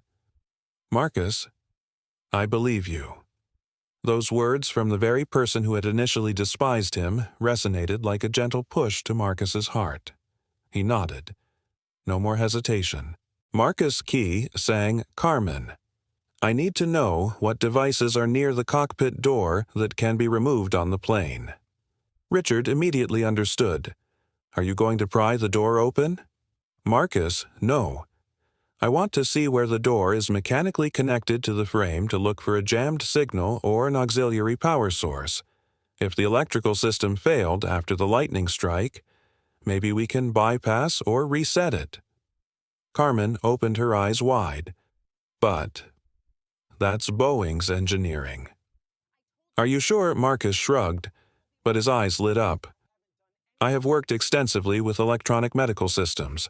I know how to read logic diagrams and automated systems. Airplanes are much more complex, but not impossible." Evelyn whispered, "He's not bragging. A person like him is the type of person who can do things no one would think possible." Carmen signaled to Richard, "Get Marcus the primary panel." Richard opened a nearby cabinet and pulled out a safety diagram of the cabin for crew use. Normally, passengers were never allowed to touch it. Carmen gave Marcus, "This is all we can offer without violating flight procedures." Marcus opened the board, his eyes following each line of system symbols like reading a familiar piece of music.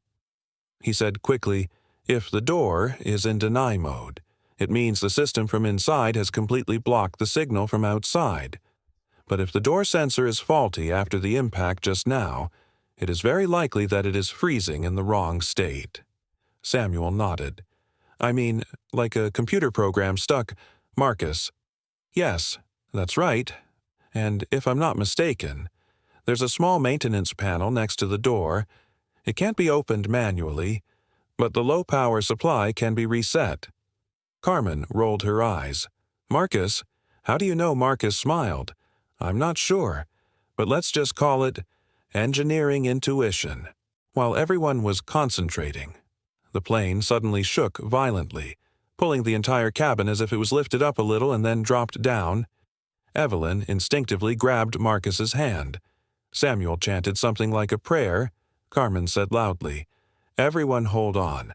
This is just a strong wind. It's okay." But her voice was also trembling. Marcus stood his ground, his hand on the door frame. He noticed a small groove on the right side of the door. "Here," Marcus pointed. "The maintenance panel is here." "Needs a thin object to open." Richard immediately pulled out the flight attendant's rating card. "Can I use this?" "Okay." Marcus inserted the card into the slot and pried it open. "Cup." The panel opened. A small circuit board appeared, with a few strange flashing lights. Richard held his breath. Carmen whispered, "Marcus, are you sure?" Marcus looked at her with the calmest eyes since the beginning of the trip. "If we don't, they might not be able to open the door. The guy inside said the captain is stuck. They need help right away." Evelyn looked at Marcus as if he were someone else entirely. It was not the young man who was offended by her, but a real man, calm, strong, willing to take risks. Marcus touched the circuit board, analyzing the indicator lights for a few seconds. These 2 yellow lights indicate the lock status. The red light is a system error. It's possible that a lightning strike caused the door control module to malfunction. "Richard, that means the door is locked by mistake." "Yes, if you reset the auxiliary power, the door can return to normal mode in a few seconds." Carmen gasped. If the system is loading while the reset is performed, the door may be permanently stuck. Marcus smiled slightly. Or open. The whole cabin was silent. "All hopes are on you." Marcus took a deep breath. "I do it." He used his fingertips to push the small switch in action that only lasted half a second, but the whole cabin seemed to hold its breath for a lifetime. Cup. Red light off. The yellow light flashes, then goes out. Evelyn gripped the arms of the chair. Samuel was silent. Carmen bowed her head and prayed. Marcus put his hand on the doorknob. 1 second. 2 seconds. 3 seconds. He pulled lightly. The door moved. Carmen exclaimed, "Marcus, it's open." The whole cabin gasped, not with a shout but with an overwhelming relief. The door opened only a few inches but enough to let a stream of warm air from the cockpit escape. Marcus looked inside, and what he saw made his whole body freeze. Captain Miller lay slumped under the controls, blood streaming from his forehead. First Officer Hayes was unconscious in the right seat. A stranger lay against the wall. breathing heavily, his face pale from exertion. Evelyn stood behind Marcus, her voice trembling. "Oh my God!" Carmen was stunned. "What should we do now?" Marcus turned back. His eyes no longer hesitated, no longer trembled, no longer retreated. "There's only one thing left, determination. The door's open. Now. Come in." Evelyn blurted out Marcus. "It's dangerous." He shook his head. "There's nothing more dangerous than letting a plane drift in the middle of a storm." Samuel looked up at the young man before him. "Marcus, do you know what you're doing?" Marcus looked at him, his eyes steady as the ground. "No. But I know. No one else should do it for me right now." Marcus entered the cockpit before anyone could stop him, and as the door closed behind him, the whole flight, the whole story moved into a new chapter. The cockpit door closed behind Marcus with a soft click, but the small sound echoed in his chest like an explosion. There was no one standing behind him to reassure him. No words of encouragement. Just 4 narrow walls, a flashing control panel, and 3 people lying unconscious or badly injured. The smell of hot electricity, metal, and blood filled the thick air.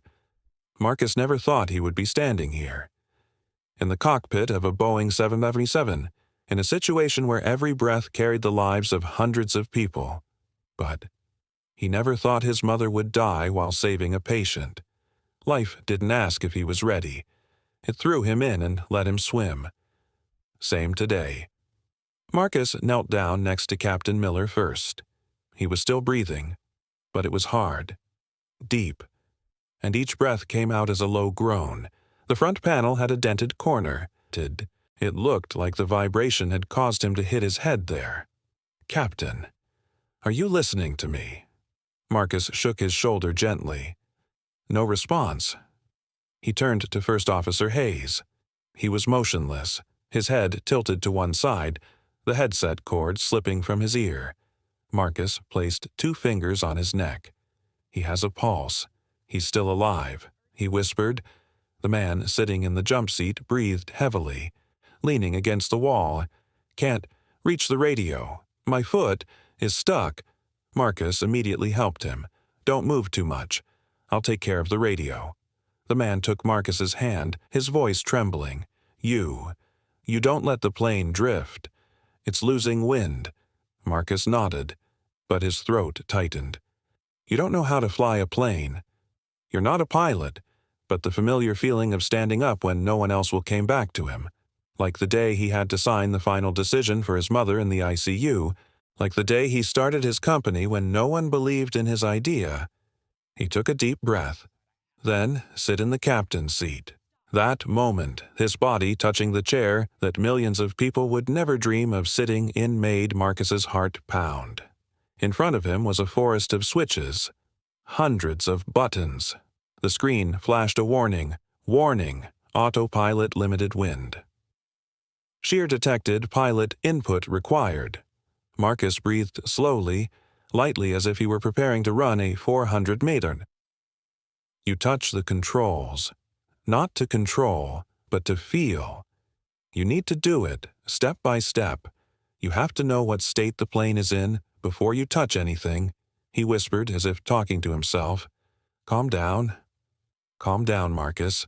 Behind him, Carmen called out Marcus. "Are you okay?" He turned his head and opened the door a few centimeters. "I'm fine. But everyone stay calm. I need to see where the plane is in the system."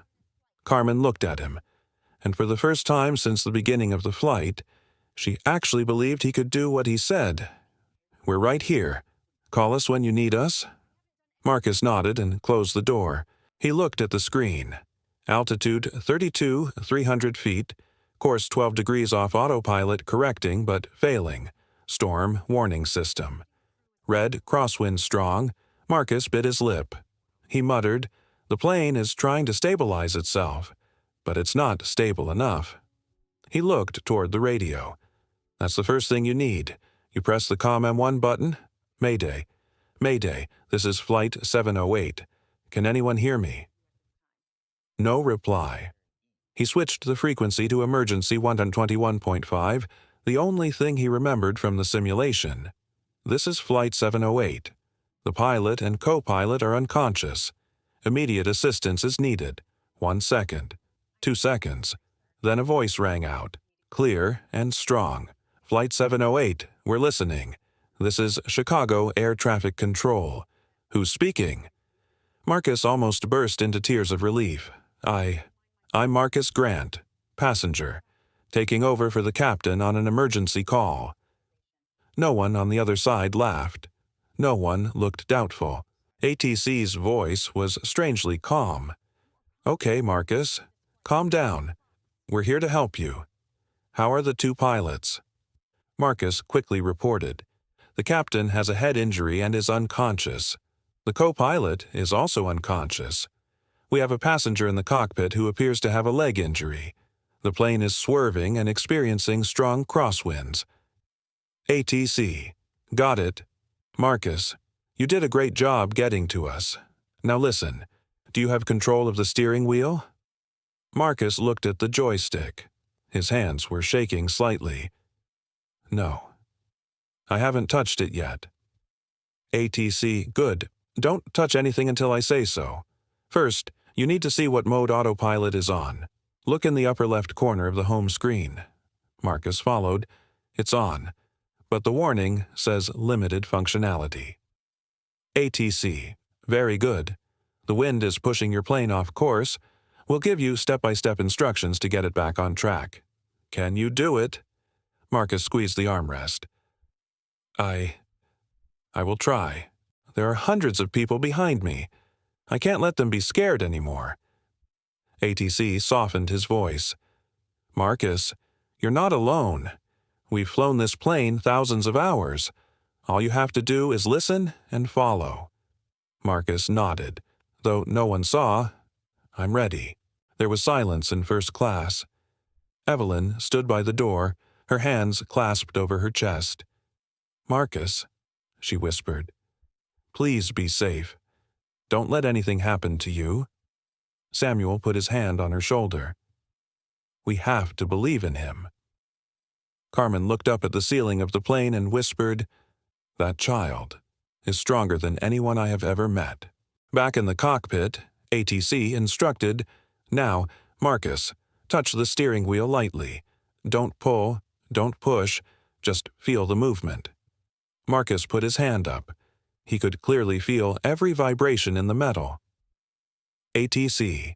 Feel the vibrations. Yes, the plane is being pushed to the left. Yes, we'll do it little by little. Now, Marcus, move the lever a little to the right. Just a little. Marcus followed. The plane shook slightly, then it got a little better. ATC good again. Small. Marcus adjusted. The yaw display dropped from 12 degrees to 8 degrees, then to 5 degrees. He exhaled as if a boulder had been lifted from his chest. It's starting to get okay. ATC smiled on the other end of the line. I know you can do it. Marcus swallowed. You represent hundreds of lives. But for the first time, he didn't feel forced to be strong. You choose strong.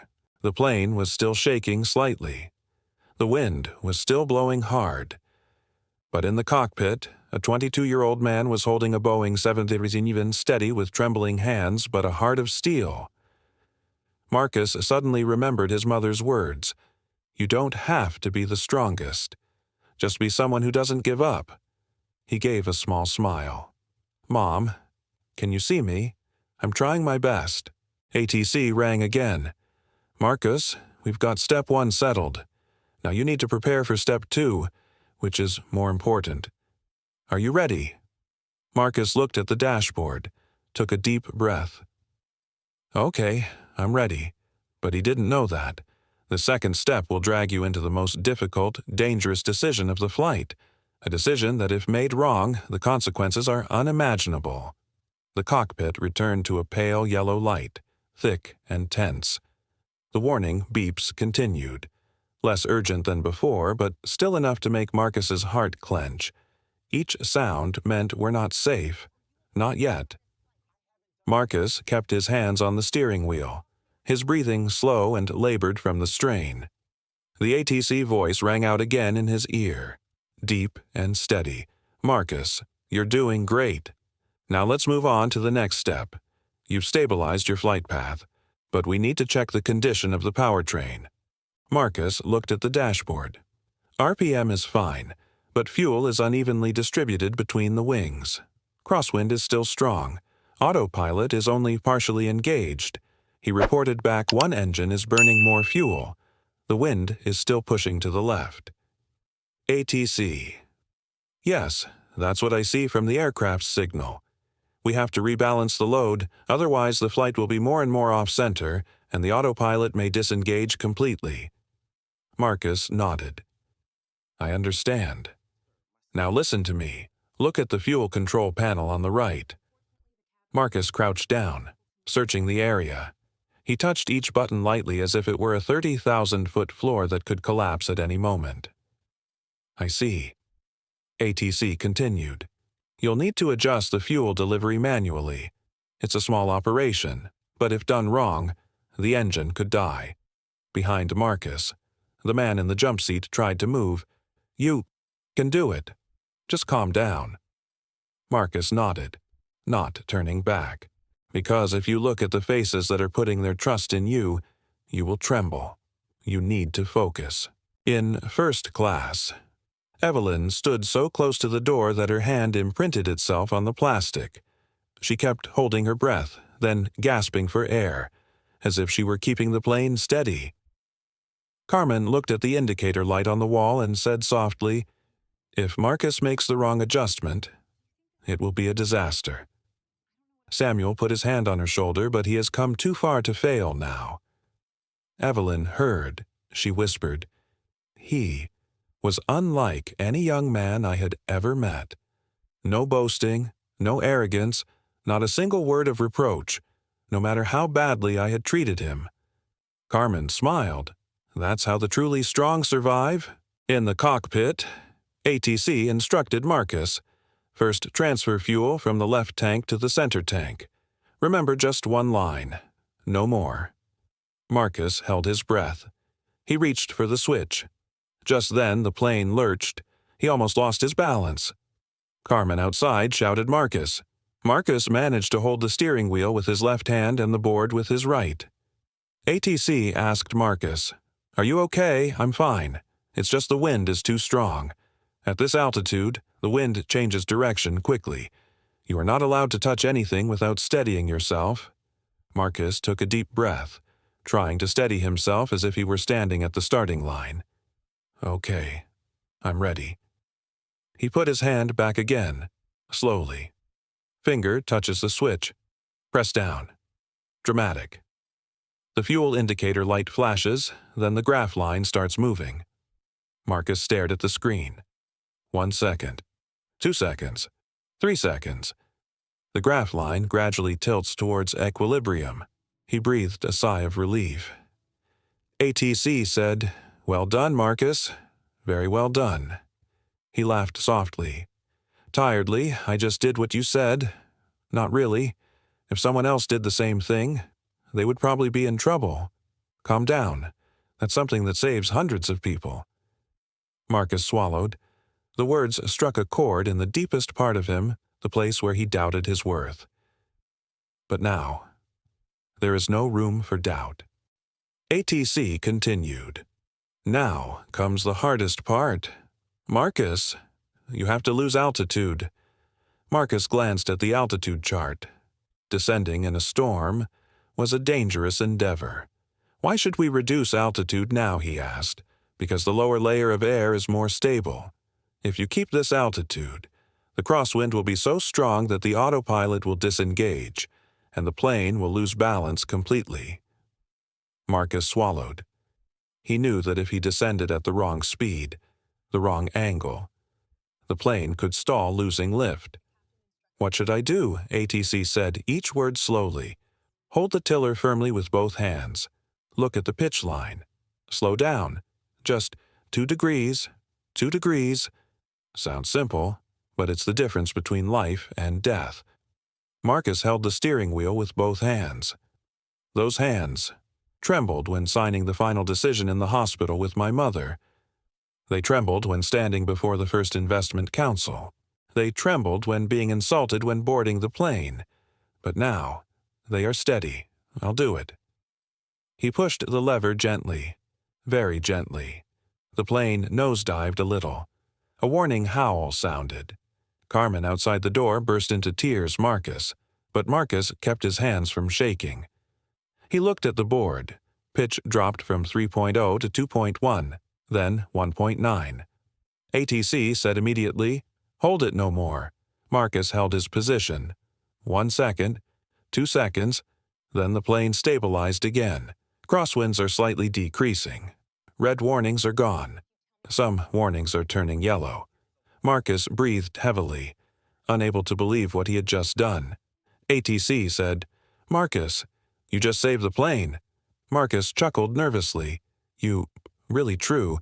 But the mission isn't over yet. Now you have to check the pilot's condition again." Marcus returned and knelt beside Captain Miller. He remained motionless, but his breathing was more even. He's still breathing, but he's not awake yet. Good. Check to see if his legs are stuck. Marcus ducked. Captain's leg was trapped under the lower part of the dashboard. He tried to lift it lightly, but it was too heavy. ATC asked, "Can you push it?" Marcus, I'm afraid I'll hurt him more." ATC reassures. "Right now, the important thing is to keep him from getting crushed further as the plane rocks. If you can get him back an inch, that would be great." Marcus clenched his teeth and pulled gently. A small screech was heard. Captain's foot moved out a little. Not much, but enough. Marcus said, "Okay, I can pull it." ATC. "Well done, Marcus. You're doing everything perfectly." Marcus exhaled, not because he was tired, but because for the first time in his life, he believed he was good enough. Not better than anyone else, just better at the right time. In first class, Carmen reported the plane is stabilizing. Evelyn sat down, her hands shaking violently. She muttered, "That boy, no, that man, is saving us all." Samuel nodded. There are people who only truly shine when life throws them into the darkest corner. Evelyn looked into the cockpit through the small crack. And maybe, I owe him more than an apology. In the cockpit, ATC continued Marcus. Now listen carefully. You've stabilized the plane, but we still have one most important step left. Marcus paused. "What is it?" ATC took a breath. His voice lowered. "You must prepare for emergency landing procedures." Marcus shivered. Landing. He never thought of that step. Flying a plane in the sky is hard enough, but bringing it down to the ground is an art. "And you're not a pilot?" ATC asked softly, as if asking him the most private thing. "Marcus, do you have the courage?" He did not answer immediately. He looked at the unconscious captain, at the first officer, at the injured man in the jump seat, at his hand still holding the steering wheel. Then he thought of his mother. "He never told you to be perfect. Just said you just have to do the right thing." Marcus took a deep breath. "I have," ATC said softly. "Good. We'll do it together." Marcus nodded. Even though his hands started shaking again, his heart didn't. The sky ahead opened up into a thin, misty darkness. The clouds shifted from gray to blue to an indescribable hue, the color of the hours between life and death. Marcus looked through the glass in front of him, where the horizon began to clear. ATC said in a low, deep but powerful voice, "Marcus, we're at the final step. Prepare to land." Marcus's heart skipped a beat. This was no longer about steadying the plane. This was about getting over 100 people back to the ground, back to their families, back to their lives. "I'm ready," Marcus replied, his voice trembling slightly. ATC understood the trepidation. It was difficult for a normal person to be placed in the cockpit. Marcus had no training, but was taking on the responsibility of an entire flight crew. "Okay, I'll guide you through it. Remember, Marcus, you're not flying alone. I'm here." Marcus smiled slightly. For the first time since the flight, his lips curved up in a sense of trust. In the first cabin, Carmen stood holding her breath. Samuel clutched the armrest, praying silently. Evelyn couldn't sit still. She stood against the wall, her eyes fixed on the cockpit door. She whispered, "Marcus, please don't give up." It wasn't a command. It wasn't a plea to save herself. It was a heart that, for the first time in years, feared losing someone. In the cockpit, ATC began to instruct slow down to 175 knots. Open flaps 15 degrees. Prepare to land on runway 27L. Marcus listened to every instruction like his heartbeat. He slowed down, opened the flap. The plane shook slightly, but was no longer rocking violently. ATC continued. "Now point the nose down a little. Hold the glide slope. Great job, Marcus. You do it, outside the window." The runway began to appear long, wet, shining in the wind. He whispered a sentence as if talking to his mother. "I can do it. I will take them home." The plane announcement sounded 500. ATC said, "Marcus, hold the stick. Remember, go easy. Don't let the plane dive too far." "I know," Marcus replied, his eyes never leaving the landing. 300. Carmen, in first class, burst into tears, her hands trembling as she touched the wall. Samuel whispered, "Young man, you are our light today." Evelyn leaned her forehead against the door, and in that moment she realized for the first time how small she was. And Marcus, the boy she had once despised, was the one who held her fate in the strongest hand. 200, ATC said in a low voice. "Marcus, you've come this far. Don't doubt yourself." Marcus closed his eyes for a second. The fear melted away. 100, 50, 40. Marcus pulled the wheel gently. 30. "You keep straight." 20. He called his mother's name silently. 10. Dramatic. The wheels touched down. Not a perfect touchdown, but safe enough. The plane dragged lightly through the rainwater on the runway. ATC shouted with joy. It worked. "Marcus, hold the brake. Reverse." Marcus followed. The engine screamed, and the plane slowed down more, then stopped completely. The passenger compartment held its breath, then burst into tears, clapping, and the sound of people leaning on each other's shoulders. Marcus let go of the wheel. His hands were shaking, not from fear, but from the fact that life had given back to his heart the color he thought he'd lost when his mother left. He laughed, lightly. Then tears fell. Samuel stood up first and shouted, "He saved us!"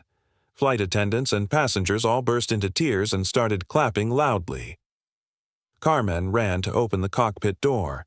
She found Marcus sitting there, his hands shaking, his face wet with tears but bright as the sun through a storm. She hugged Marcus. "You did it. You really did it." Marcus laughed through tears. "I just did the right thing." When the ground staff opened the plane doors, they didn't just walk in, they stood at attention. And then the unexpected happened. A group of airport staff, including the rescue team, stood in a line right below the plane door and salute. A rite for heroes. Carmen turned back to look at Marcus, choking. "They say hello to you." Marcus stood up, without force, without pride. Just a young man who just did the greatest thing in his life. He stepped out of the plane door. The damp wind from the tarmac hit his face. The ground team stood at attention and saluted in unison. An elderly technician shouted, "You are today's hero." Marcus Grant.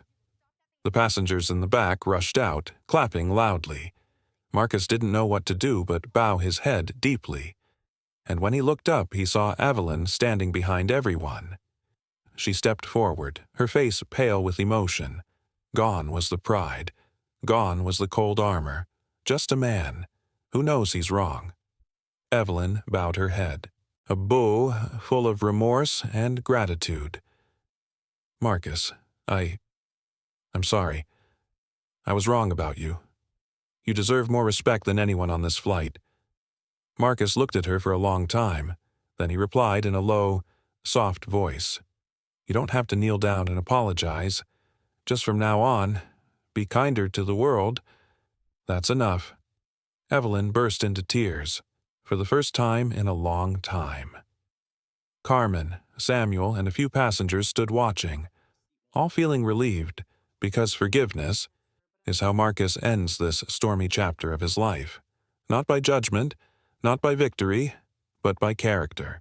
As the ambulance took the captain and first officer away, Marcus stood watching them, praying for them to wake up and knowing that he only wanted to save them, not replace them.